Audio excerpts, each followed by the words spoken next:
जीवन में अकारण असफल होने पर हृदय अत्यंत विचलित होता है। धर्म का मतलब लौकिक सफलता थोड़ी होती है। धर्म का परिणाम होता है मोक्ष। धर्म का परिणाम होता है सफलता और असफलता में सम होना।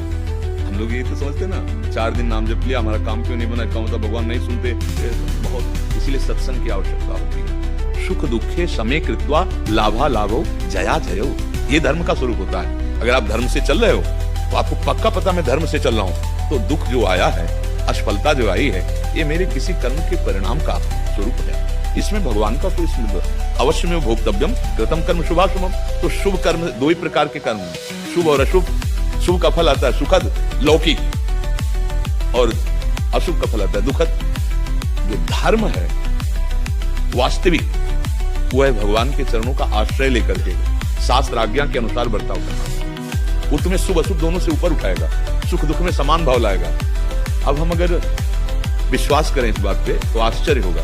विद्यारण्य जी बड़े महापुरुष हैं, बड़े सन्यासी हुए हैं। उन्होंने अपने माता पिता को देखा कि दरिद्रता के कारण खान पान की भी व्यवस्था नहीं, ब्रह्म ऋषि थे, पर तो उनका मैं गायत्री अनुष्ठान के द्वारा संपत्ति प्राप्त करूंगा और माता पिता को सुखी करूंगा।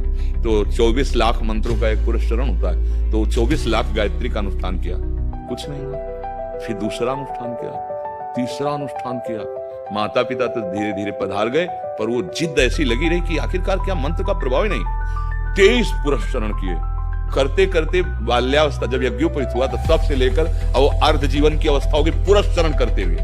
अब उन्होंने कहा कि क्या जीवन, संन्यास ले लिया। जय संन्यास लिया तो वेद माता गायत्री प्रकाशित हो गई, सामने आ गए साक्षात, और कहा बेटा अब देवराज इंद्र का पद भी तुम्हारे लिए दुर्लभ नहीं। उनका हम आप तो सन्यासी हो गए। अब हमको तो खुद ना तो ब्रह्मा का पद चाहिए और न देवराज इंद्र का पद चाहिए, पर हम आपसे ये प्रार्थना करते हैं कि 23 पुरस्चरण किए धन के लिए, गायत्री तो बहुत सामर्थ्यशाली माता है, 23 पर आप क्यों नहीं आई?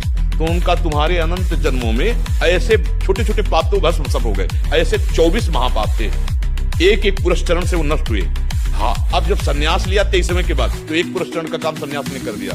अब तुम निष्पाप हो, तुम जहां चाहो राज्य कर सकते हो। बोलो बोले नहीं, अब तो मैं सन्यासी हो गया, अब तो अपने स्वरूप में स्थित।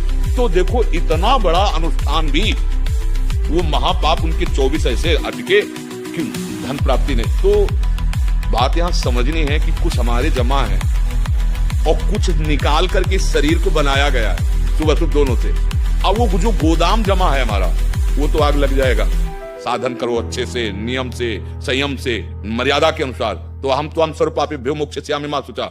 लेकिन जो बन चुका है, देखो किडनी फेल है, डायलिसिस हो रहा है, कष्ट भोग रहे हैं, तो बोले आपको भजन का